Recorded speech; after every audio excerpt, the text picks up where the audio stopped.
여러분께서 오늘 저희 이 설교에 귀를 기울이고 이 방법대로 한다면 이 자리에서 지금까지 살아오면서 체험하지 못했던 상상할 수 없을 만한 위대한 일들이 여러분의 생활 속에 오늘부터 일어나게 되실 것입니다. 오늘 저는 여러분과 함께 말씀의 능력을 체험하는 길이라는 제목으로 은혜를 나누고자 합니다. 여러분, 우리 한국 속담에 콩 심은 데 콩나고 팥 심은 데 팥 난다는 말이 있습니다. 이것은 이 세상에 우연이나 요행이라는 것이 없다는 것을 말하는 것입니다. 만일 제가 여러분에게 이런 이야기를 한다면 여러분 저 말을 믿어주시겠습니까? 내가 12년 전에 갈대밭으로 우거지고 모래사장밖에 없는 이 여의도에 와서 가만히 있어서 보니까 갑자기 여의도의 땅이 정지가 되더니만 그 다음에는 기초가 들어가고 건물이 척척 지어 올라가는데 가만히 보니까 순복음중앙교회가 1973년도에 자연적으로 우연히 세워지더라. 그러고 난 다음에 매달마다 매년마다 구름대같이 사람들이 들어와서 구원을 받아 12년 후에는 무려 16만 명의 성도가 이루어지고 5대양 6대주의 선교사가 나가서 복음을 전가하는 교회가 되더라. 그 참 우연하게 아무 사람의 도움도 없이 되는 것 보고 놀랐다. 그렇게 제가 말한다면 여러분께서 틀림없이 이제 조목사 될 때로 다 됐구나. 이젠 돌았다. 그렇게 생각하실 것입니다. 그렇게 생각 안 할 사람이 없을 것입니다. 그런데 하물며 오늘날 사람들이 소위 공부를 하고 과학적인 지식을 얻은 사람들이 이 광대 무변한 우주에 천만 개의 별들이 질서정연하게 움직여 있는데 이것이 우연이 되었다고 말합니다. 여러분 어떻게 이 사실을 받아들일 수가 있겠는 것입니까? 성경은 우리에게 밝고 환하게 확실하게 우리에게 가르쳐주고 있습니다. 히브리서 3장 4절에 집마다 지연이가 있으니 만물을 지으시는 하나님이 시라고 기록하고 있는 것입니다. 우리 집 한 채 짓는 것도 짓는 사람이 있어야 집이 지어지는 거예요. 하물며 만물을 지으시는 하나님이시라고 성경은 강조하고 있습니다. 하나님께서 만물을 어떻게 지으셨을까요? 성경에는 이렇게 말씀하고 있는 것입니다. 태초에 말씀이 계시니라. 이 말씀이 하나님과 함께 계셨으니 이 말씀은 곧 하나님이시니라. 만물이 그로 말미암아 지은 바 되었으니 지은 것이 하나도 그가 없이는 된 것이 없나니라. 만물이 하나님 말씀으로 지어졌다는 것입니다. 그런데 성경은 나아가서 더 놀라운 사실을 말하고 있습니다. 요한복음 1장 14절에 말씀이 육신이 되어 우리 가운데 거하심에 우리가 그 영광을 보니 아버지의 독생자의 영광이요 은혜와 진리가 충만하더라고 말하고 있는 것입니다. 말씀이 여러분 사람의 육신을 쓰고 오신 분이 다른 분이 아닌 바로 예수 그리스도이신 것입니다. 여러분께서 예수 그리스도 일생을 보십시오. 30세 동안 주님께서 묵묵히 계시다가 30세 요단강에서 세례받으시고 성령으로 충만함 입으시고 나가서 복음을 전개할 때 바로 예수님이 행하시고 말씀한 것은 하나님의 말씀이 육신을 입고서 우리 눈에 보이도록 나타나서 역사하는 것입니다. 그러므로 예수께서 죄인의 죄를 사한 것은 하나님 말씀이 사한 것입니다.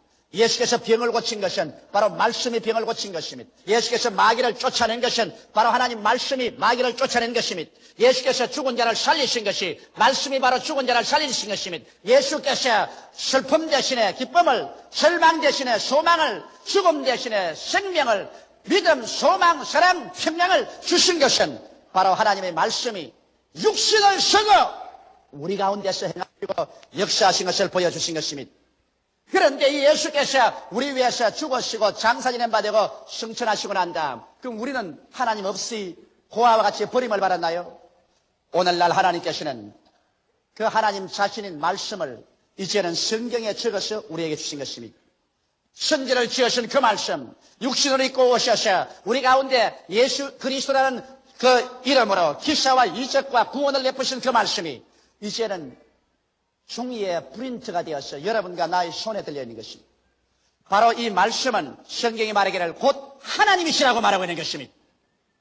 이러므로 여러분과 나는 오늘날 우리가 하나님을 만나고 예수를 만나려고 할 때 부말리 장천 멀리 하늘로 올라가지 않습니다. 그렇지 않으면 땅을 파고 들어가지 않습니다. 말씀이 지극히 가까워 우리 입에 있으며 우리 마음에 있으니 곧 우리가 전파하는 믿음의 말씀인 것입니다. 바로 이 성경 말씀이 하나님이신 것입니다. 이 말씀이 바로 예수 그리스도인 것입니다. 그러므로 우리는 말씀을 찾아가면 이 말씀 안에서 하나님을 만나고 예수 그리스도를 만나고 하나님의 위대한 능력을 우리의 생활 속에 체험할 수 있게 되는 것입니다. 그러면 여러분께서 이런 질문할 것입니다. 성경에 기록된 이 말씀은 성경에 그대로 있어서 이 가운데 있는 하나님을 우리가 만날 수가 없는데 어떻게 해야 성경에 있는 말씀이 살아있는 하나님의 말씀으로 우리 가운데 들어와서 역사할 수 있겠습니까? 이런 질문하실 것입니다. 저는 여러분 성경에 기록되어서 문자를 입고서 우리에게 찾아오신 하나님을 만날 수 있는 길을 여러분께 오늘 말씀을 해드리겠습니다. 여러분께서 오늘 저희 이 설교에 귀를 기울이고 이 방법대로 한다면 이 자리에서 지금까지 살아오면서 체험하지 못했던 상상할 수 없을 만한 위대한 일들이 여러분의 생활 속에 오늘부터 일어나게 되실 것입니다. 성경은 잠언서 4장 20절에 22절에 이렇게 기록하고 있는 것입니다. 내 아들아 내 말에 주의하며 나의 이르는 것에 내 귀를 기울이라. 그것을 내 눈에서 떠나게 말며 내 마음속에 지켜라. 그것을 얻는 자에게 생명이 되며 온 육체 건강이 됨이라고 말씀하고 있는 것입니다. 그러면 이 말씀이 바로 여러분과 나로 하여금 성경의 말씀으로 와 계신 하나님을 우리의 생활 속에 체험할 수 있게 하는 열쇠가 되는 것입니다. 그러면 첫째로 이 성경은 말하기를 내 아들아 내 말에 주의하며라고 말하는 것입니다. 우리가 하나님 또 예수님을 이 성경 말씀 가운데 만나기 위해서는 이 하나님의 특정한 말씀에 우리의 주의를 집중해야 되는 것입니다. 여러분께서 영원하고 무궁하신 하나님을 아무리 앞에 모시도 다 만날 수는 없는 것입니다. 그러므로 하나님의 부분적인 역사를 우리가 만날 수 있는 것입니다. 혹은 여러분이 죄사함을 받기를 원할 때 죄사함의 말씀을 찾아가야 되는 것입니다. 병고침 받기 원할 때 치료의 약속의 말씀을, 여러분이 가난하고 헐벗고 고난스러울 때 축복을 주시는 하나님의 말씀을, 마음에 불안과 초조가 있을 때는 평안을 주는 말씀을, 절망에 처했을 때는 소망을 주는 말씀을, 죽을 때는 영생의 말씀을, 그 부분적으로 우리에게 손을 내밀어 나타나시는 하나님의 능력을 그 말씀을 통해서 우리가 찾아가야 되는 것입니다. 이러므로 우리가 하나님의 약속의 말씀을 성경에 찾아섰으면 그 말씀을 내 앞에 두고 주의를 집중해야 됩니다. 산만한 마음으로, 한쪽 마음은 시장에 가 있고 다른 마음은 유원지에 가 있고, 그래서 산만된 마음으로 주의 말씀을 대할 수는 없습니다. 여러분 성경의 말씀은 곧 하나님이신 것입니다. 사람을 만나도 만날 시간과 약속의 장소를 정해놓고 가셔 우리가 기다리고 얼굴과 얼굴을 대면해서 만나거든, 하물며 하나님을 만나기를 원하는 여러분이면 하나님의 말씀 속에서 여러분께서 산만된 마음을 정리하고 시간을 내고 장소를 정해놓고 몸과 마음을 단장하고 그 말씀에 집중해야 되는 것입니다. 그 말씀에 집중할 때 다른 사람의 모든 말하는 것을 제껴버려야 되는 것입니다. 저는 신앙 카운셀링 할 때 혹은 신방 갈 때 혹은 구역 예배를 인도할 때 내 말에 전적으로 집중하면 제가 마음에 아주 은혜롭고 기분이 좋아서 설교를 잘합니다만, 내가 방금 설교하는데 어린애하고 싸우고 그냥 동을 바라보고 설을 바라보고 옆에 사람하고 이야기하면 내 속에 치워버려라, 그런 생각이 나는 것입니다. 그래서 그만 하나님 말씀할 것도 중도에서 끊어버리고 마는 것입니다. 이러므로 여러분과 내가 말씀 속에 있는 하나님을 만나려고 하면 그 약속한 말씀에 여러분께서 시간을 내고 장소를 내고 앉아서 주의를 집중하고 말씀과의 만남을 가져야 되는 것입니다. 둘째로 그러한 자세가 되면 성경은 말씀하기를 나의 이런 것에 내 귀를 기울이라.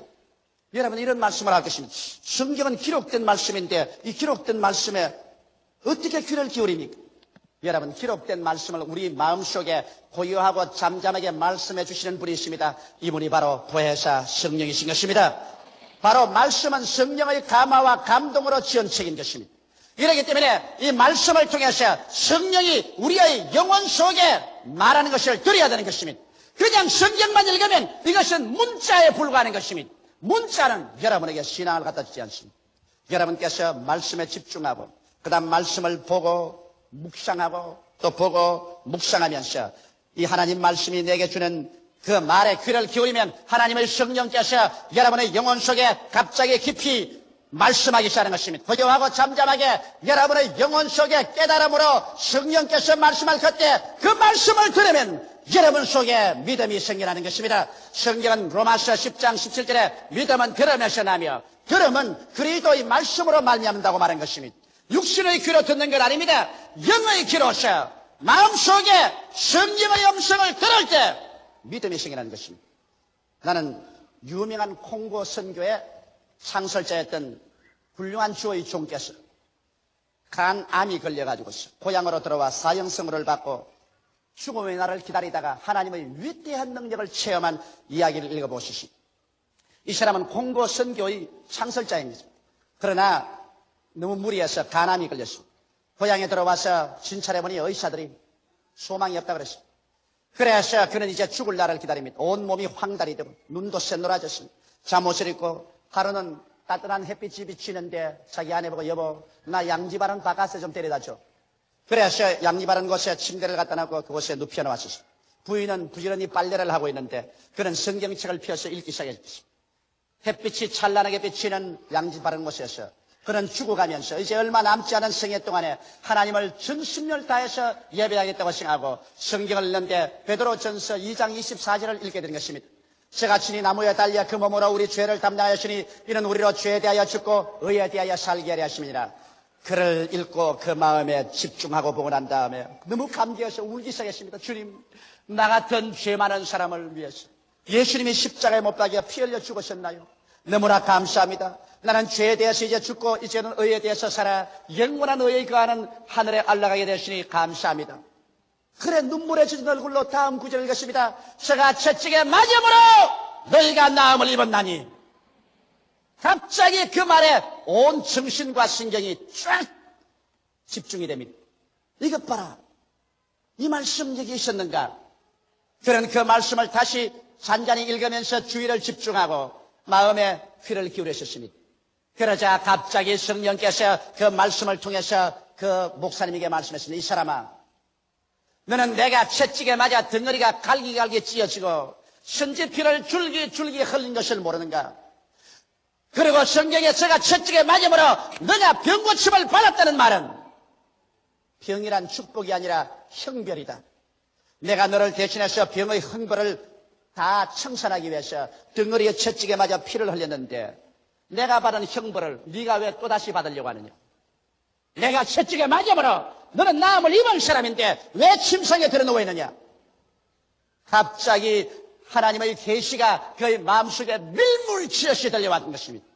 그는 그 마음속에 귀를 기울였을 동안에 이 성경 말씀이 그득그득 마치 바위를 치는 방망이 같이 숲을 태우던 불같이 그 심령에 다가왔었습니다. 그 영혼의 고막을 울리셨습니다. 제가 채찍에 맞았기 때문에 너는 나음을 입었다. 그래서 그는 그만 마음속에 충천하는 믿음이 그를 부여잡았습니다. 그 아내를 불렀습니다. 여보 빨래 좀 하지 말고 내게 오너라. 부인이 곁에 왔습니다. 왜 그래요? 여보 나 옷 가져와. 왜요? 나 병 나았어. 아니 여보 갑자기 나았다니. 이 성경 좀 보게나. 제가 채찍에 맞으면 너가 나음을 입었다고 말하지 않나? 아니 여보 그 성경 옛날에도 널 읽었잖아요. 그래 옛날엔 읽었지만 내가 이 말씀에 귀를 기울이지 아니했다.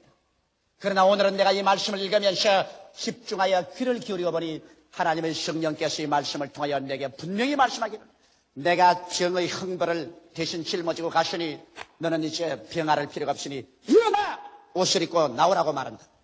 그러므로 여보 옷 갖다 주시오. 여보 그러나 몸이 약한데요. 아니 내 시킨대로 해줘요. 부인이 옷을 갖다 줬습니다. 그는 주섬주섬 옷을 주워 입었습니다. 후들후들 뚫리는 다리를 가지고도 그는 이 믿음에 잡혀서 이 말씀에 잡혀서 한 발자국 한 발자국 걸어나오면서 하나님께 감사했습니다. 하나님 진리를 알지니 진리가 너희를 자유케 하려고 했는데 내가 이 말씀의 의미를 몰라서 지금까지 병의 사슬에 묶여 있었으나 이 말씀을 알고 난 다음 나는 이 사슬에서 풀려나시니 감사합니다. 주께 감사하고 믿음으로 실천하자 얼마 있지 않아요. 그의 병은 온데간데였고 그는 또다시 오랜 세월 동안 주를 위해서 열심히 일할 수가 있었던 것입니다. 이처럼 여러분과 나도 성경 말씀을 그냥 읽었다고 되게 된 게 아닙니다. 그냥 들었다고도 되는 건 아닙니다. 말씀을 묵상하고 그 말씀에 귀를 기울여서 그래서 성령이 그 말씀을 통해서 여러분의 영혼 속에 말씀하게 하십시오. 그래야 여러분 성경을 통하여 성령의 음성이 들려오면 여러분 마음속에 그와 함께 믿음이 충천해지는 것입니다. 셋째로 그것을 내 눈에서 떠나게 말라고 말한 것입니다. 자, 하나님의 말씀을 눈에서 떠나게 하지 말라니 이거 야람났구나. 그러면 하나님 말씀을 두고 직장에 갈 때도 이렇게 들고 가고 사무실에 앉아서도 눈앞에 두고, 밥 먹을 때도 눈앞에 두고 밥을 먹고, 사람 만나서 이야기할 때도 눈앞에 두고 사람 만나서 이야기하고, 이건 낭패났구나. 이제는 이 일을 어떻게 감당하느냐. 그렇게 생각할 사람이 있을까요?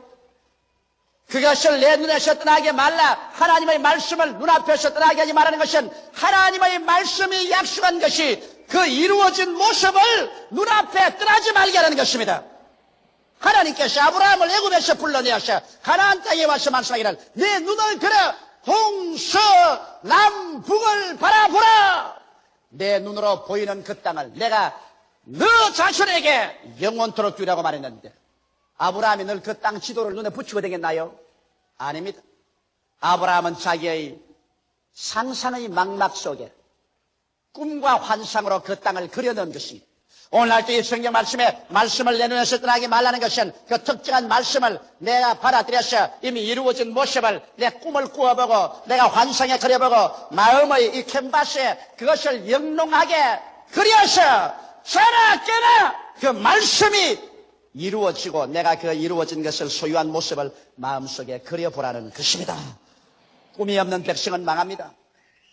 꿈을 꾸어야 그 꿈이 현실로 이루어지는 것입니다. 하나님의 성령께서는 꿈이라는 언어를 통해서 여러분과 이야기하고 대화하고 이루는 것입니다. 이렇기 때문에 여러분께서 그 말씀을 통해서 이루어진 모습을 꿈으로서 내 영혼의 환상과 그리고 꿈에 떠나지 않도록 늘 지켜야 하는 것입니다. 이것이 여러분 위대한 비결입니다. 나는 내 마음의 눈에 떠나지 않는 것이 있습니다. 그 떠나지 않는 것이 뭐냐? 우리 신복음 중앙교회가 1984년도에 50만 성도로 성장하는 것입니다.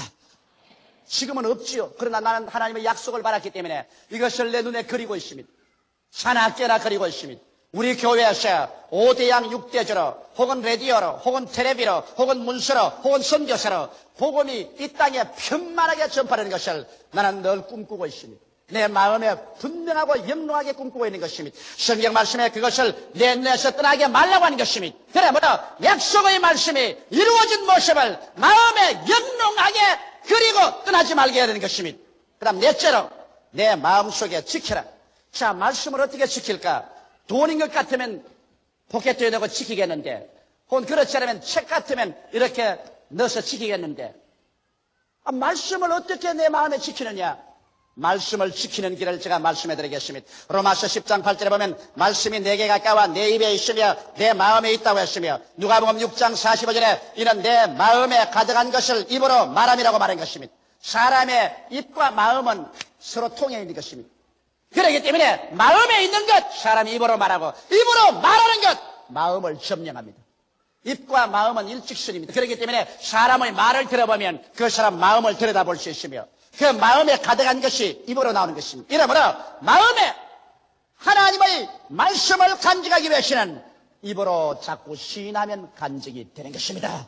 이렇기 때문에 앉아도 입으로 시인하고 서도 입으로 시인하고 걸어가도 입으로 시인하고 하나님 말씀을 자꾸 시인하면 그 말씀이 여러분의 마음에 가득 차서 마음을 점령하게 되고 마음에서 또 입으로 넘쳐나오게 되는 것입니다. 그래서 서로서로 상호 보조작용을 하는 것입니다.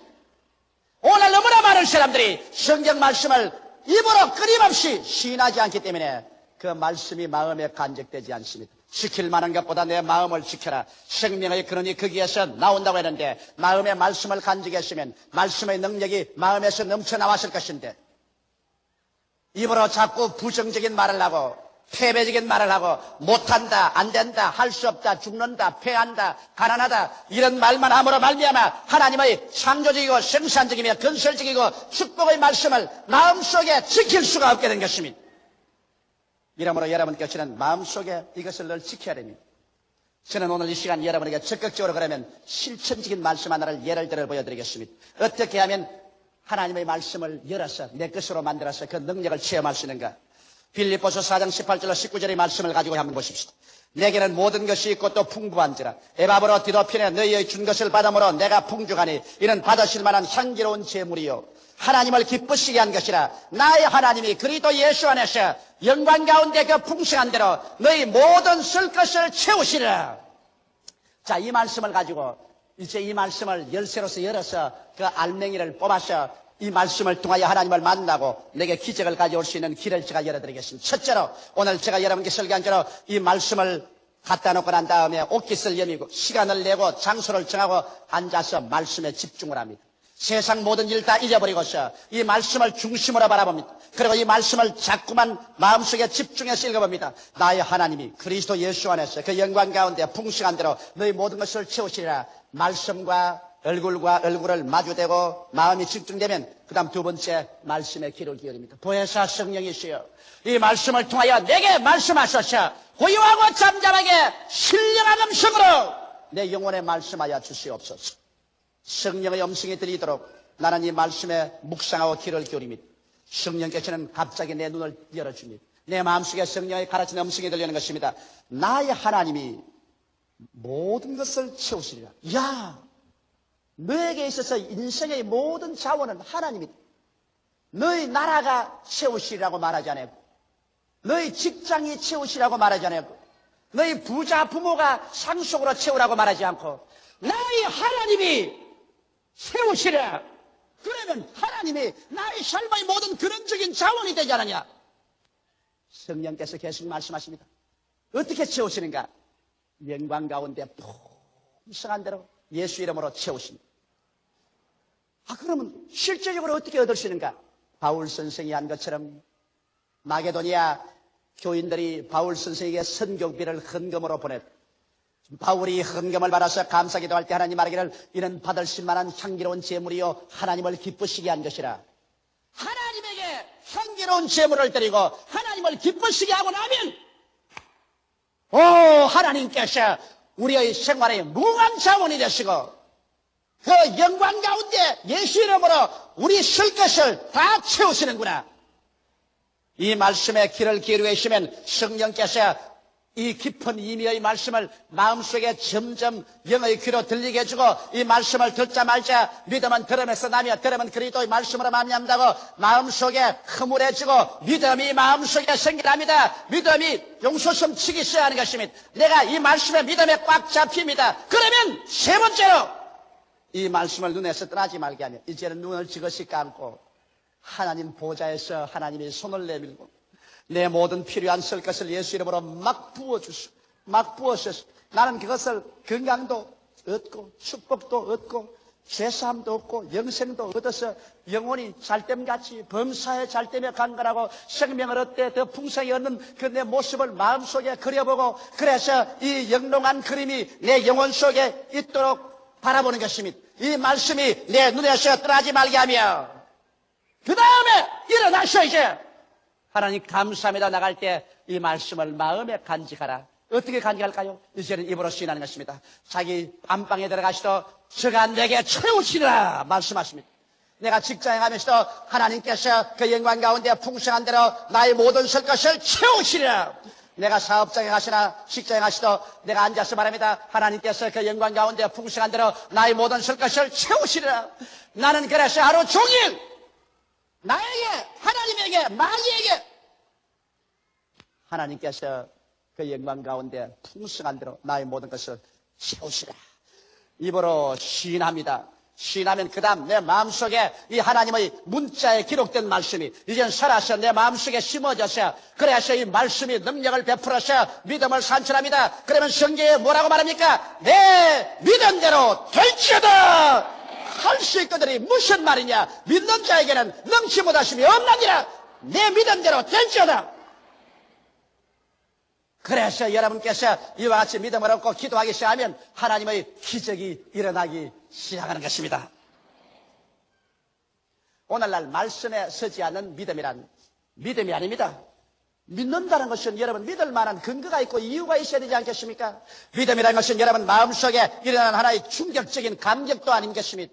하나의 감각도 아닙니다. 하나의 환경에서 일어난 무슨 분위기 때문에 그렇게 휩쓸려 들어간 것도 아닌 것입니다. 믿음이란 저 하늘이 무너지고 이 땅이 꺼져도 1.1핵도 변하지 않는 하나님의 말씀 위에 서는 것입니다.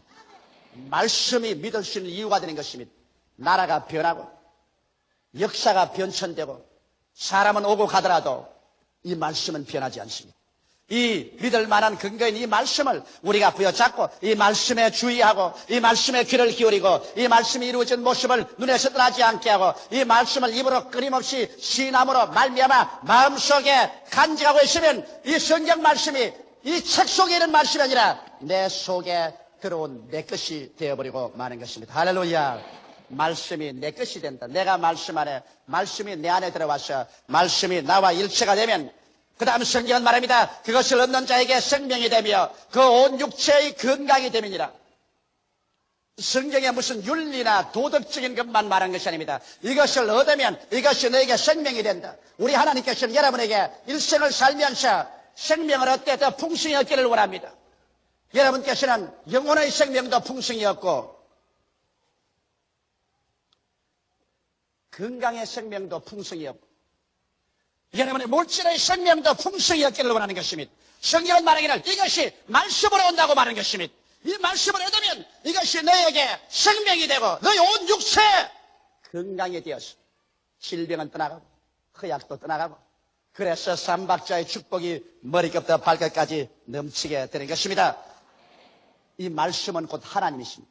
하나님이 이 말씀 속에 있습니다. 오늘 내가 여러분께 말씀한 이 네 가지 단계를 통해서 말씀 속에 계신 하나님을 나의 하나님으로 내가 만나고 그 하나님의 능력을 체험하고 그 체험을 통해서 여러분의 일생이 절망에서 소망으로 죽음에서 삶으로 가난에서 부여로 질병에서 건강으로 지상에서 천국으로 올라가는 위대한 기적을 체험하게 되는 것입니다. 다 같이 우리 시간 기도드리십시다. 살아계신 하나님 아버지, 하나님은 옛날에는 하늘에서 말씀으로 천지를 지으시고 다스리시고 그 다음 예수님 육신을 쓰고 오셔서 말씀이 지상에서 역사상에 행하셨고 이제는 그 말씀이 활자가 되어서 책에 기록되어서 우리에게 왔으니 감사하옵나이다. 이제는 우리가 하나님을 만나는 것이 성경 속에 들어가서 만나고 예수님을 성경 속에서 만날 수 있사오니 감사합니다. 그러나 문자에 있는 하나님을 영으로 살아서 나오기 위해서는 아버지의 말씀에 주의하며 성령의 도우심을 받아 그 말씀에 귀를 기울이며 그 말씀이 이루어진 모습을 눈앞에 영롱하게 그려서 지키며 그것을 입으로 힘차게 시인할 때 성경의 문자의 말씀은 내 속에 살아있는 말씀으로 역사하게 됨을 감사하옵나이다. 오늘 제3부 예배 출석한 성도들마다 이 말씀을 내 것으로 만드는 방법을 깨달아서 이것을 실천해서 그들 생활 속에 하나님의 그 위대한 창조적인 능력이 나타나고 체험하게 하여 주시옵소서. 예수님 이름 받들어 기도드리옵나이다. 아멘. 여러분 어떻게 이 사실을 받아들일 수가 있겠는 것입니까? 성경은 우리에게 밝고 환하게 확실하게 우리에게 가르쳐주고 있습니다. 히브리서 3장 4절에 집마다 지연이가 있으니 만물을 지으시니는 하나님이 시라고 기록하고 있는 것입니다. 우리 집 한 채 짓는 것도 짓는 사람이 있어야 집이 지어지는 거예요. 하물며 만물을 지으시는 하나님이시라고 성경은 강조하고 있습니다. 하나님께서 만물을 어떻게 지으셨을까요? 성경에는 이렇게 말씀하고 있는 것입니다. 태초에 말씀이 계시니라. 이 말씀이 하나님과 함께 계셨으니 이 말씀은 곧 하나님이시니라. 만물이 그로 말미암아 지은 바 되었으니 지은 것이 하나도 그가 없이는 된 것이 없나니라. 만물이 하나님 말씀으로 지어졌다는 것입니다. 그런데 성경은 나아가서 더 놀라운 사실을 말하고 있습니다. 요한복음 1장 14절에 말씀이 육신이 되어 우리 가운데 거하심에 우리가 그 영광을 보니 아버지의 독생자의 영광이요 은혜와 진리가 충만하더라고 말하고 있는 것입니다. 말씀이 여러분 사람의 육신을 쓰고 오신 분이 다른 분이 아닌 바로 예수 그리스도이신 것입니다.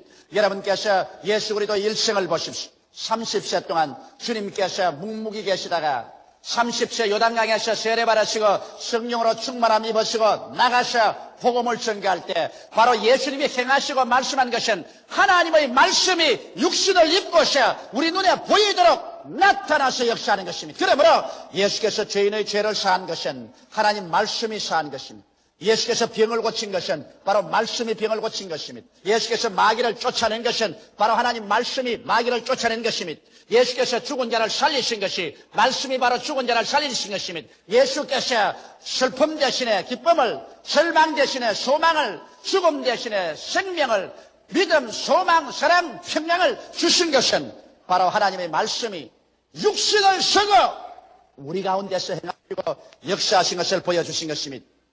그런데 이 예수께서 우리 위해서 죽으시고 장사 지낸 바 되고 승천하시고 난 다음, 그럼 우리는 하나님 없이 고아와 같이 버림을 받았나요? 오늘날 하나님께서는 그 하나님 자신인 말씀을 이제는 성경에 적어서 우리에게 주신 것입니다. 천지를 지으신 그 말씀, 육신을 입고 오셔서 우리 가운데 예수 그리스도라는 그 이름으로 기사와 이적과 구원을 베푸신 그 말씀이 이제는 종이에 프린트가 되어서 여러분과 나의 손에 들려있는 것입니다. 바로 이 말씀은 성경이 말하기를 곧 하나님이시라고 말하고 있는 것입니다. 이러므로 여러분과 나는 오늘날 우리가 하나님을 만나고 예수를 만나려고 할 때 구말리 장천 멀리 하늘로 올라가지 않습니다. 그렇지 않으면 땅을 파고 들어가지 않습니다. 말씀이 지극히 가까워 우리 입에 있으며 우리 마음에 있으니 곧 우리가 전파하는 믿음의 말씀인 것입니다. 바로 이 성경 말씀이 하나님이신 것입니다. 이 말씀이 바로 예수 그리스도인 것입니다. 그러므로 우리는 말씀을 찾아가면 이 말씀 안에서 하나님을 만나고 예수 그리스도를 만나고 하나님의 위대한 능력을 우리의 생활 속에 체험할 수 있게 되는 것입니다. 그러면 여러분께서 이런 질문할 것입니다. 성경에 기록된 이 말씀은 성경에 그대로 있어서 이 가운데 있는 하나님을 우리가 만날 수가 없는데 어떻게 해야 성경에 있는 말씀이 살아있는 하나님의 말씀으로 우리 가운데 들어와서 역사할 수 있겠습니까? 이런 질문하실 것입니다. 저는 여러분 성경에 기록되어서 문자를 입고서 우리에게 찾아오신 하나님을 만날 수 있는 길을 여러분께 오늘 말씀을 해드리겠습니다. 여러분께서 오늘 저희 이 설교에 귀를 기울이고 이 방법대로 한다면 이 자리에서 지금까지 살아오면서 체험하지 못했던 상상할 수 없을 만한 위대한 일들이 여러분의 생활 속에 오늘부터 일어나게 되실 것입니다. 성경은 잠언서 4장 20절에 22절에 이렇게 기록하고 있는 것입니다. 내 아들아 내 말에 주의하며 나의 이르는 것에 내 귀를 기울이라. 그것을 내 눈에서 떠나게 말며 내 마음속에 지켜라. 그것을 얻는 자에게 생명이 되며 온 육체 건강이 됨이라고 말씀하고 있는 것입니다. 그러면 이 말씀이 바로 여러분과 나로 하여금 성경의 말씀으로 와 계신 하나님을 우리의 생활 속에 체험할 수 있게 하는 열쇠가 되는 것입니다. 그러면 첫째로 이 성경은 말하기를 내 아들아 내 말에 주의하며라고 말하는 것입니다. 우리가 하나님 또 예수님을 이 성경 말씀 가운데 만나기 위해서는 이 하나님의 특정한 말씀에 우리의 주의를 집중해야 되는 것입니다. 여러분께서 영원하고 무궁하신 하나님을 아무리 앞에 모시도 다 만날 수는 없는 것입니다. 그러므로 하나님의 부분적인 역사를 우리가 만날 수 있는 것입니다. 혹은 여러분이 죄사함을 받기를 원할 때 죄사함의 말씀을 찾아가야 되는 것입니다. 병고침 받기 원할 때 치료의 약속의 말씀을, 여러분이 가난하고 헐벗고 고난스러울 때 축복을 주시는 하나님의 말씀을, 마음에 불안과 초조가 있을 때는 평안을 주는 말씀을, 절망에 처했을 때는 소망을 주는 말씀을, 죽을 때는 영생의 말씀을, 그 부분적으로 우리에게 손을 내밀어 나타나시는 하나님의 능력을 그 말씀을 통해서 우리가 찾아가야 되는 것입니다. 이러므로 우리가 하나님의 약속의 말씀을 성경에 찾아섰으면 그 말씀을 내 앞에 두고 주의를 집중해야 됩니다. 산만한 마음으로, 한쪽 마음은 시장에 가 있고 다른 마음은 유원지에 가 있고, 그래서 산만된 마음으로 주의 말씀을 대할 수는 없습니다. 여러분 성경의 말씀은 곧 하나님이신 것입니다. 사람을 만나도 만날 시간과 약속의 장소를 정해놓고 가셔 우리가 기다리고 얼굴과 얼굴을 대면해서 만나거든, 하물며 하나님을 만나기를 원하는 여러분이면 하나님의 말씀 속에서 여러분께서 산만된 마음을 정리하고 시간을 내고 장소를 정해놓고 몸과 마음을 단장하고 그 말씀에 집중해야 되는 것입니다. 그 말씀에 집중할 때 다른 사람의 모든 말하는 것을 제껴버려야 되는 것입니다. 저는 신앙 카운셀링 할 때 혹은 신방 갈 때 혹은 구역 예배를 인도할 때 내 말에 전적으로 집중하면 제가 마음에 아주 은혜롭고 기분이 좋아서 설교를 잘합니다만, 내가 방금 설교하는데 어린애하고 싸우고 그냥 동을 바라보고 설을 바라보고 옆에 사람하고 이야기하면 내 속에 치워버려라, 그런 생각이 나는 것입니다. 그래서 그만 하나님 말씀할 것도 중도에서 끊어버리고 마는 것입니다. 이러므로 여러분과 내가 말씀 속에 있는 하나님을 만나려고 하면 그 약속한 말씀에 여러분께서 시간을 내고 장소를 내고 앉아서 주의를 집중하고 말씀과의 만남을 가져야 되는 것입니다. 둘째로 그러한 자세가 되면 성경은 말씀하기를 나의 이런 것에 내 귀를 기울이라. 여러분 이런 말씀을 할 것입니다. 성경은 기록된 말씀인데 이 기록된 말씀에 어떻게 귀를 기울입니까? 여러분 기록된 말씀을 우리 마음속에 고요하고 잠잠하게 말씀해 주시는 분이 있습니다. 이분이 바로 보혜사 성령이신 것입니다. 바로 말씀은 성령의 감화와 감동으로 지은 책인 것입니다. 이렇기 때문에 이 말씀을 통해서 성령이 우리의 영혼 속에 말하는 것을 들어야 되는 것입니다. 그냥 성경만 읽으면 이것은 문자에 불과하는 것입니다. 문자는 여러분에게 신앙을 갖다 주지 않습니다. 여러분께서 말씀에 집중하고 그 다음 말씀을 보고 묵상하고 또 보고 묵상하면서 이 하나님 말씀이 내게 주는 그 말에 귀를 기울이면 하나님의 성령께서 여러분의 영혼 속에 갑자기 깊이 말씀하기 시작하는 것입니다. 고요하고 잠잠하게 여러분의 영혼 속에 깨달음으로 성령께서 말씀할 그때 그 말씀을 들으면 여러분 속에 믿음이 생겨나는 것입니다. 성경은 로마서 10장 17절에 믿음은 들음에서 나며 들음은 그리스도의 말씀으로 말미암는다고 말한 것입니다. 육신의 귀로 듣는 건 아닙니다. 영의 귀로서 마음속에 성령의 음성을 들을 때 믿음이 생겨나는 것입니다. 나는 유명한 콩고 선교의 창설자였던 훌륭한 주의 종께서 간암이 걸려가지고서 고향으로 들어와 사형선고를 받고 죽음의 날을 기다리다가 하나님의 위대한 능력을 체험한 이야기를 읽어보십시오. 이 사람은 콩고 선교의 창설자입니다. 그러나 너무 무리해서 간암이 걸렸습니다. 고향에 들어와서 진찰해보니 의사들이 소망이 없다고 그랬습니다. 그래서 그는 이제 죽을 날을 기다립니다. 온몸이 황달이 되고 눈도 새노라졌습니다. 잠옷을 입고 하루는 따뜻한 햇빛이 비치는데 자기 아내 보고 여보 나 양지바른 바깥에 좀 데려다 줘. 그래서 양지바른 곳에 침대를 갖다 놓고 그곳에 눕혀 놓았습니다. 부인은 부지런히 빨래를 하고 있는데 그는 성경책을 펴서 읽기 시작했습니다. 햇빛이 찬란하게 비치는 양지바른 곳에서 그는 죽어가면서 이제 얼마 남지 않은 생애 동안에 하나님을 전심을 다해서 예배하겠다고 생각하고 성경을 읽는데 베드로전서 2장 24절을 읽게 되는 것입니다. 제가 친히 나무에 달려 그 몸으로 우리 죄를 담당하였으니 이는 우리로 죄에 대하여 죽고 의에 대하여 살게 하려 하심이니라. 글을 읽고 그 마음에 집중하고 보고 난 다음에 너무 감기해서 울기 시작했습니다. 주님, 나 같은 죄 많은 사람을 위해서 예수님이 십자가에 못 박여 피 흘려 죽으셨나요? 너무나 감사합니다. 나는 죄에 대해서 이제 죽고 이제는 의에 대해서 살아 영원한 의에 거하는 하늘에 올라가게 되시니 감사합니다. 그래 눈물에 젖은 얼굴로 다음 구절을 읽었습니다. 제가 채찍에 맞음으로 너희가 나음을 입었나니. 갑자기 그 말에 온 정신과 신경이 쫙 집중이 됩니다. 이것 봐라. 이 말씀 여기 있었는가? 그는 그 말씀을 다시 잔잔히 읽으면서 주의를 집중하고 마음에 귀를 기울였습니다. 그러자 갑자기 성령께서 그 말씀을 통해서 그 목사님에게 말씀했습니다. 이 사람아, 너는 내가 채찍에 맞아 덩어리가 갈기갈기 찢어지고 선지피를 줄기 흘린 것을 모르는가? 그리고 성경에 제가 채찍에 맞음으로 너가 병고침을 받았다는 말은 병이란 축복이 아니라 형벌이다.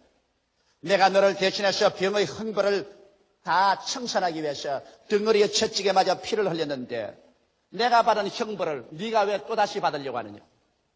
내가 채찍에 맞음으로 너는 나음을 입은 사람인데 왜 침상에 들어누워 있느냐?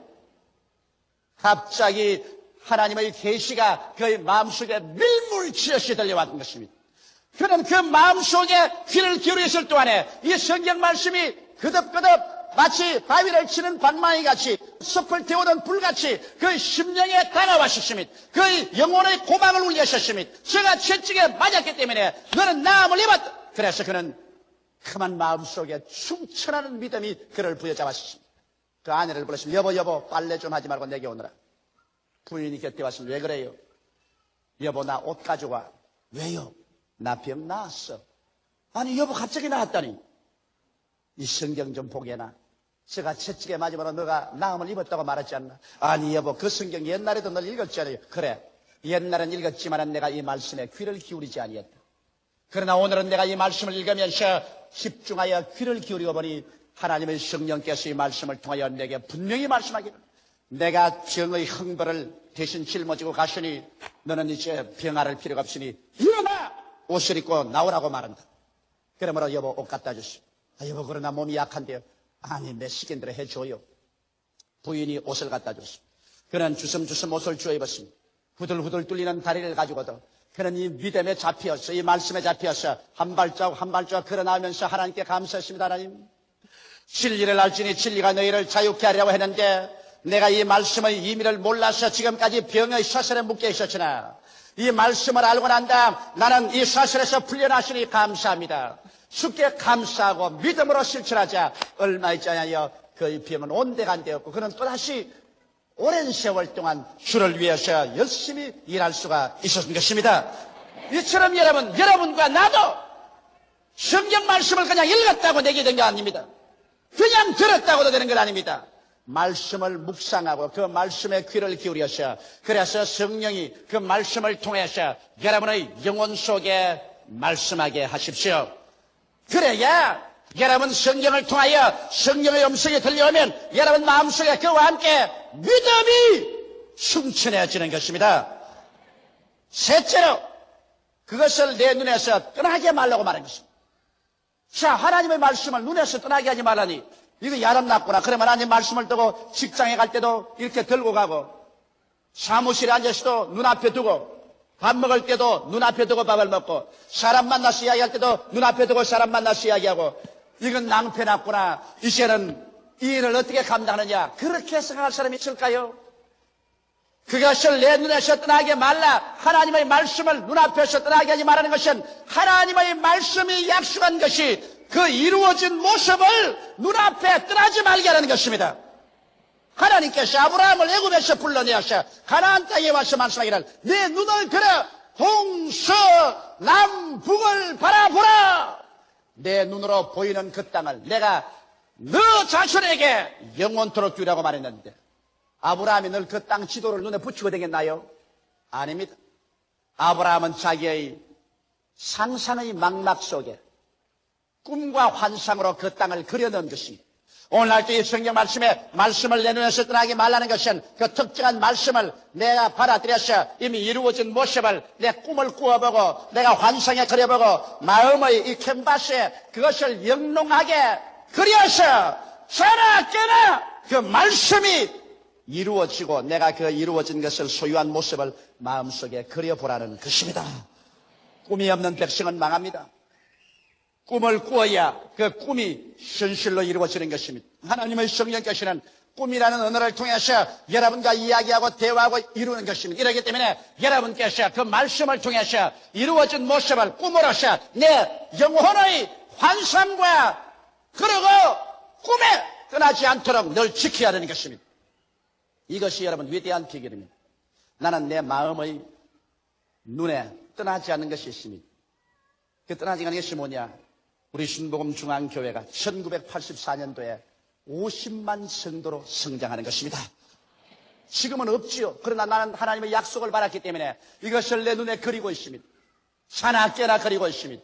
우리 교회에서 5대양 6대주로 혹은 라디오로 혹은 텔레비로 혹은 문서로 혹은 선교사로 복음이 이 땅에 편만하게 전파되는 것을 나는 늘 꿈꾸고 있습니다. 내 마음에 분명하고 영롱하게 꿈꾸고 있는 것입니다. 성경 말씀에 그것을 내 눈에서 떠나게 말라고 하는 것입니다. 그러므로 약속의 말씀이 이루어진 모습을 마음에 영롱하게 그리고 떠나지 말게 해야 되는 것입니다. 그 다음 넷째로 내 마음속에 지켜라. 자, 말씀을 어떻게 지킬까? 돈인 것 같으면 포켓에 넣고 지키겠는데 혹은 그렇지 않으면 책 같으면 이렇게 넣어서 지키겠는데 말씀을 어떻게 내 마음에 지키느냐? 말씀을 지키는 길을 제가 말씀해 드리겠습니다. 로마서 10장 8절에 보면 말씀이 내게 가까워 내 입에 있으며 내 마음에 있다고 했으며 누가복음 6장 45절에 이는 내 마음에 가득한 것을 입으로 말함이라고 말한 것입니다. 사람의 입과 마음은 서로 통해 있는 것입니다. 그렇기 때문에 마음에 있는 것 사람이 입으로 말하고 입으로 말하는 것 마음을 점령합니다. 입과 마음은 일직선입니다. 그렇기 때문에 사람의 말을 들어보면 그 사람 마음을 들여다볼 수 있으며 그 마음에 가득한 것이 입으로 나오는 것입니다. 이러므로 마음에 하나님의 말씀을 간직하기 위해서는 입으로 자꾸 시인하면 간직이 되는 것입니다. 이렇기 때문에 앉아도 입으로 시인하고 서도 입으로 시인하고 걸어가도 입으로 시인하고 하나님 말씀을 자꾸 시인하면 그 말씀이 여러분의 마음에 가득 차서 마음을 점령하게 되고 마음에서 또 입으로 넘쳐나오게 되는 것입니다. 그래서 서로서로 상호 보조작용을 하는 것입니다. 오늘 너무나 많은 사람들이 성경 말씀을 입으로 끊임없이 시인하지 않기 때문에 그 말씀이 마음에 간직되지 않습니다. 지킬 만한 것보다 내 마음을 지켜라. 생명의 근원이 거기에서 나온다고 했는데 마음의 말씀을 간직했으면 말씀의 능력이 마음에서 넘쳐나왔을 것인데 입으로 자꾸 부정적인 말을 하고 패배적인 말을 하고 못한다, 안된다, 할 수 없다, 죽는다, 패한다, 가난하다 이런 말만 함으로 말미암아 하나님의 창조적이고 생산적이며 건설적이고 축복의 말씀을 마음속에 지킬 수가 없게 된 것입니다. 이러므로 여러분께서는 마음속에 이것을 늘 지켜야 됩니다. 저는 오늘 이 시간 여러분에게 적극적으로 그러면 실천적인 말씀 하나를 예를 들어 보여드리겠습니다. 어떻게 하면 하나님의 말씀을 열어서 내 것으로 만들어서 그 능력을 체험할 수 있는가? 빌립보서 4장 18절로 19절의 말씀을 가지고 한번 보십시오. 내게는 모든 것이 있고 또 풍부한지라 에바브로 디도핀에 너희의 준 것을 받음으로 내가 풍족하니 이는 받으실 만한 향기로운 제물이요 하나님을 기쁘시게 한 것이라 나의 하나님이 그리스도 예수 안에서 영광 가운데 그 풍성한 대로 너희 모든 쓸 것을 채우시리라. 자, 이 말씀을 가지고 이제 이 말씀을 열쇠로서 열어서 그 알맹이를 뽑아서 이 말씀을 통하여 하나님을 만나고 내게 기적을 가져올 수 있는 길을 제가 열어드리겠습니다. 첫째로 오늘 제가 여러분께 설교한 대로 이 말씀을 갖다 놓고 난 다음에 옷깃을 여미고 시간을 내고 장소를 정하고 앉아서 말씀에 집중을 합니다. 세상 모든 일 다 잊어버리고서 이 말씀을 중심으로 바라봅니다. 그리고 이 말씀을 자꾸만 마음속에 집중해서 읽어봅니다. 나의 하나님이 그리스도 예수 안에서 그 영광 가운데 풍성한 대로 너희 모든 것을 채우시리라. 말씀과 얼굴과 얼굴을 마주대고 마음이 집중되면 그 다음 두 번째 말씀에 귀를 기울입니다. 보혜사 성령이시여 이 말씀을 통하여 내게 말씀하소서 고요하고 잠잠하게 신령한 음성으로 내 영혼에 말씀하여 주시옵소서. 성령의 음성이 들리도록 나는 이 말씀에 묵상하고 귀를 기울입니다. 성령께서는 갑자기 내 눈을 열어줍니다. 내 마음속에 성령의 가르치는 음성이 들리는 것입니다. 나의 하나님이 모든 것을 채우시리라. 야, 너에게 있어서 인생의 모든 자원은 하나님이다.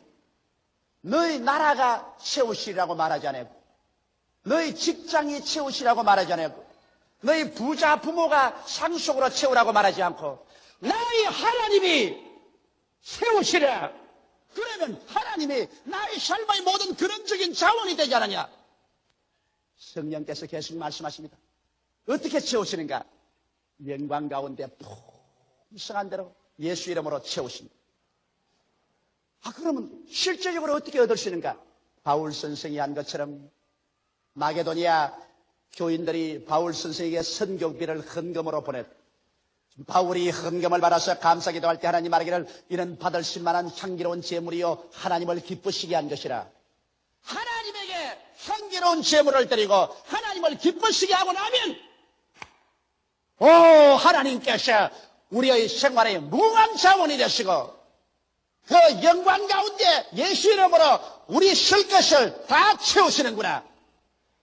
이 말씀에 귀를 기울이고 계시면 성령께서 이 깊은 의미의 말씀을 마음속에 점점 영의 귀로 들리게 해주고 이 말씀을 듣자 말자 믿음은 들음에서 나며 들음은 그리스도의 말씀으로 말미암다고 마음속에 흐물해지고 믿음이 마음속에 생겨납니다. 믿음이 용솟음 치기 시작하는 것입니다. 내가 이 말씀에 믿음에 꽉 잡힙니다. 그러면 세 번째로 이 말씀을 눈에서 떠나지 말게 하며 이제는 눈을 지그시 감고 하나님 보좌에서 하나님이 손을 내밀고 내 모든 필요한 쓸 것을 예수 이름으로 막 부어주시오.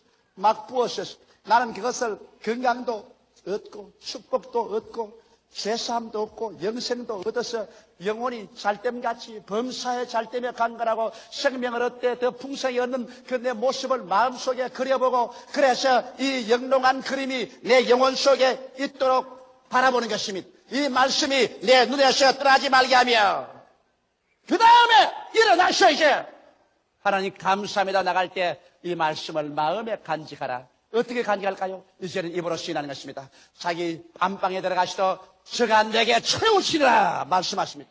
내가 직장에 가면서도 하나님께서 그 영광 가운데 풍성한 대로 나의 모든 설 것을 채우시리라.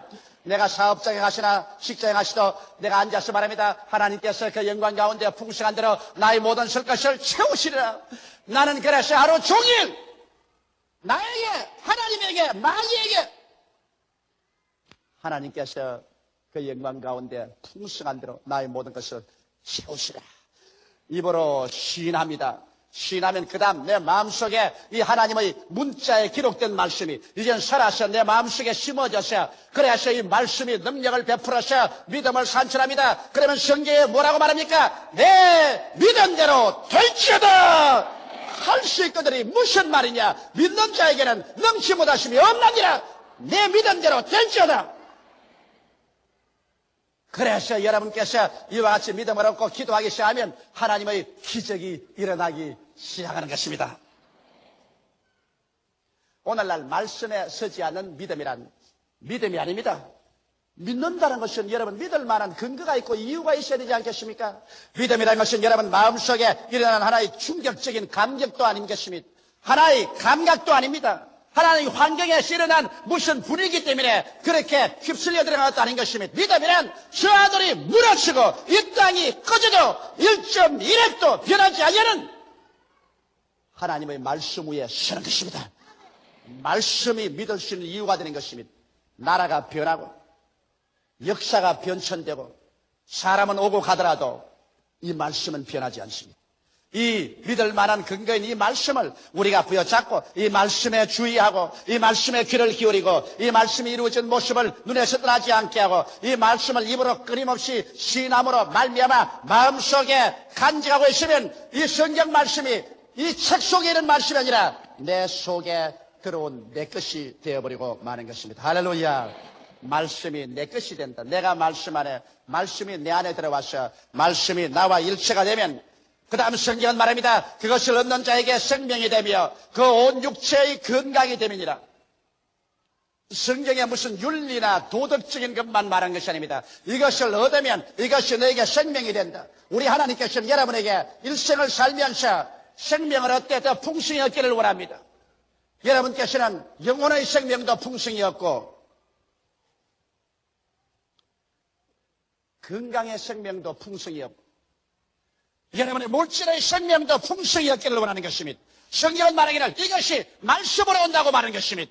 이 말씀을 얻으면 이것이 너에게 생명이 되고 너의 온 육체 건강이 되어서 질병은 떠나가고 허약도 떠나가고 그래서 삼박자의 축복이 머리끝부터 발끝까지 넘치게 되는 것입니다.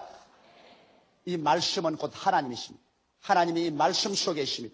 오늘 내가 여러분께 말씀한 이 네 가지 단계를 통해서 말씀 속에 계신 하나님을 나의 하나님으로 내가 만나고 그 하나님의 능력을 체험하고 그 체험을 통해서 여러분의 일생이 절망에서 소망으로 죽음에서 삶으로 가난에서 부여로 질병에서 건강으로 지상에서 천국으로 올라가는 위대한 기적을 체험하게 되는 것입니다. 다 같이 우리가 기도드리십시다. 살아계신 하나님 아버지, 하나님은 옛날에는 하늘에서 말씀으로 천지를 지으시고 다스리시고 그 다음 예수님 육신을 쓰고 오셔서 말씀이 지상에서 역사상에 행하셨고 이제는 그 말씀이 활자가 되어서 책에 기록되어서 우리에게 왔으니 감사하옵나이다. 이제는 우리가 하나님을 만나는 것이 성경 속에 들어가서 만나고 예수님을 성경 속에서 만날 수 있사오니 감사합니다. 그러나 문자에 있는 하나님을 영으로 살아서 나오기 위해서는 아버지의 말씀에 주의하며 성령의 도우심을 받아 그 말씀에 귀를 기울이며 그 말씀이 이루어진 모습을 눈앞에 영롱하게 그려서 지키며 그것을 입으로 힘차게 시인할 때 성경의 문자의 말씀은 내 속에 살아있는 말씀으로 역사하게 됨을 감사하옵나이다. 오늘 제3부 예배 출석한 성도들마다 이 말씀을 내 것으로 만드는 방법을 깨달아서 이것을 실천해서 그들 생활 속에 하나님의 그 위대한 창조적인 능력이 나타나고 체험하게 하여 주시옵소서. 예수님 이름 받들어 기도드리옵나이다. 아멘.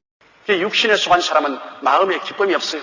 자기 스스로 마음속에 분쟁이 있기 때문에 마음에 갈등이 있는 사람이 어느 곳에 가나 문제의 소지가 됩니다. 자기 마음이 평안한 사람은 다른 데 가도 평안해요. 마음에 불안한 사람은 어떤 모임에 가도 불안할 때입니다. 제가 기독교에 대한 하나님의 성경회 총회장을 10년 동안 했는데 젊은 시절에 그때 가만히 보면요. 총회에서 와서 제일 난동을 부리고 고함을 치는 사람들이 누구냐? 목회에 실패한 사람들입니다. 목회 성공해서 교회가 잘 돼가고 교인수가 많은 목사들은 자기 마음이 편안하기 때문에 아주 긍정적이고 적극적이고 건설적으로 말을 하고 총회에 와서 난동을 부리잖아요. 그러나 교회 교인도 없고 목회도 안 되고 아주 마음에 굉장히 불안하고 고통스러운 사람은 사사건건이 총회에 와서 고함을 치고 주먹을 휘두르고 입에 거품을 물고 부르짖고 난동을 부렸어요. 정말 그런 분들 때문에 고통을 많이 당했어요.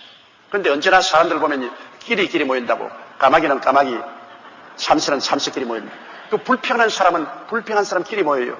제가 어찌한지 총회 때 방을 배정하기를 실패하는 사람이 성공한 사람에게 같이 방에 지나면서 성공을 좀 배우게 하려고 방을 배정할 때 성공한 목사님이 계시는 호텔 방에 실패한 사람들을 같이 넣었어요.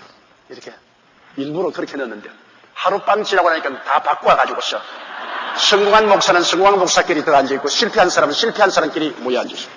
그 성공한 사람은 점점 성공에 대한 이야기를 서로 해서 서로 격려해서 꿈을 가지고 믿음을 가지고 소망을 가지고 아주 놀라운 은혜를 받고 가는데 실패한 사람은 실패한 길에 모여서 내내 원망하고 불평하고 탄식하고 죽일 놈 살릴 놈 하다가 아주 마음이 황폐하게 되어서 돌아가게 되는 것입니다. 사람은 끼리끼리 모입니다, 여러분. 그리고 사람은 자기가 누구와 함께 모이는가가 굉장히 인생에 영향력을 미칩니다. 결혼 생활도 그렇잖아요. 아내가 비관적이고 부정적이고 언제나 원망 불평을 하면은 아무리 훌륭한 남편도 그 아내가 살다가는 박살이 납니다. 잠언서에는 아주 불평을 많이 하는 아내와 사는 큰 집에 고기를 먹고 사는 것보다는 광야에 오두막 짓고 혼자 사는 것이 좋다. 그렇게 말하십니다. 언제나 원망, 불평, 탄식하고 비관하고 부정적인 말을 하는 아내를 데리고 사는 남편은 자연적으로 그 아내로 말미암아 서서히 인생이 저물어 갑니다. 원망, 불평, 탄식, 파괴적인 마음이 그를 먹어들어가는 것입니다. 그러나 남편이 여간 인생을 부정적으로 보고 비관적으로 보더라도 부인이 낙관적이고 긍정적이고 적극적이고 소망찬 그런 삶의 태도를 가지고 자꾸 집에 오면 남편을 격려합니다. 낙관적인 인생 태도로, 긍정적인 태도로, 그리고 희망적인 말을 하고 하면 그 부정적인 남편도 서서히 변화가 되어서 나중에 새 사람이 되는 것입니다. 우리가 누구와 함께 있느냐가 굉장히 중요한 것입니다. 전에도 말했지만 많은 주의 종들이 저기 와서 그런 질문을 해요. 왜 여의도 순복음교회 출신들은 큰 도시에 가도 제일 큰 교회를 짓고 작은 도시에 가도 제일 큰 교회를 짓고 왜 어느 곳에 가나 크게 목회 성공을 하는데 그 이유가 어딨냐? 그것은 우리 여의도 순복음교회라는 큰 교회에 있으면서 보는 것과 듣는 것과 느끼는 것과 말하는 것이 언제나 성공적인 목회를 하는 분위기 속에서 자랐기 때문에 그 생활 속에 그러한 분위기가 무르익어 들어가서 그도 큰 목회를 할 수 있는 그릇으로 성장한 것입니다. 사실은 이런 분위기에서 일한다는 것은 굉장한 플러스 요인이 있습니다. 자기도 모르는 사이에 물이 들거든요. 큰 교회에 물이 듭니다. 큰 교회가 이루어지지 않은 데는 그 무엇인지 특별한 것이 있습니다. 뭐라고 꼬집어 말 못해도 그 점이 있어요.